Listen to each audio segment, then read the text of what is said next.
Bonjour à tous et bienvenue pour cette nouvelle chronique de jurisprudence. Nous allons aujourd'hui évoquer un arrêt de la Cour d'appel de Paris en date du 17 décembre 2015 relatif à l'indemnité de fin de contrat de l'agent commercial lorsque celui-ci décide de ne pas renouveler son contrat.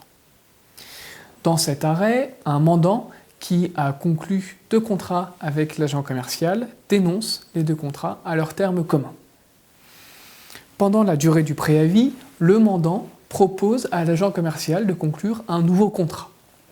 Ce nouveau contrat a notamment pour objet de prendre en compte la nouvelle politique commerciale du mandant, concernant notamment le développement du commerce en ligne. Ce nouveau contrat est donc différent de celui qui avait été conclu par l'agent commercial. En dépit des pourparlers engagés par les parties, l'agent commercial, estimant que les propositions qui lui sont faites ne sont pas satisfaisantes, refuse de renouveler le contrat. Il sollicite donc le paiement de l'indemnité de fin de contrat prévue à l'article L134-12 du Code de commerce. Il considère que les propositions qui lui ont été faites par le mandant ne sont pas loyales, qu'elles ne prenaient pas en compte ses intérêts et que le mandant a agi en toute connaissance de cause afin de le contraindre de refuser le renouvellement du contrat et ainsi de lui imputer la faute pour que l'indemnité de fin de contrat ne puisse pas lui être accordée.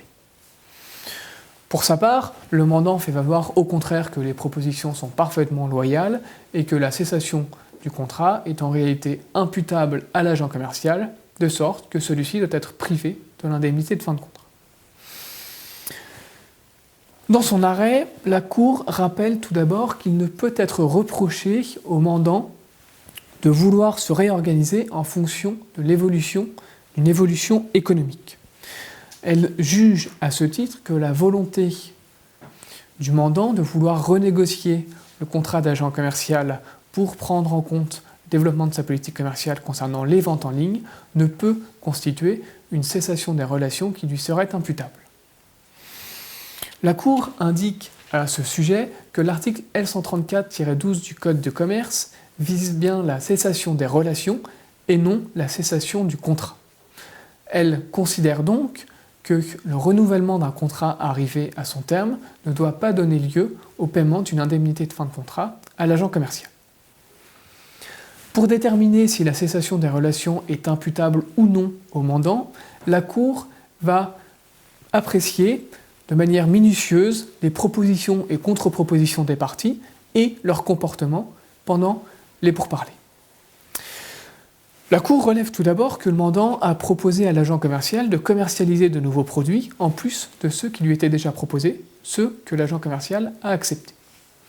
La Cour constate ensuite que le mandant a retiré une partie du territoire qui était concédé à l'agent commercial, mais qu'en contrepartie, elle a augmenté son territoire d'une autre zone. Enfin, la Cour observe que le territoire concédé dans le cadre du nouveau contrat à l'agent commercial est plus important que celui qui lui était concédé dans les premiers contrats. Elle considère donc que les propositions qui aient été faites par le mandant étaient loyales.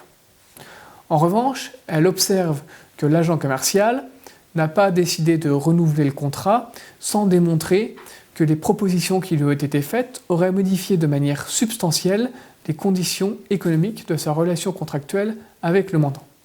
Elle considère donc que la cessation des relations est imputable à l'agent commercial et considère donc que ce dernier ne doit pas bénéficier d'une indemnité de fin de contrat. Je vous remercie et à bientôt pour une nouvelle chronique de jurisprudence.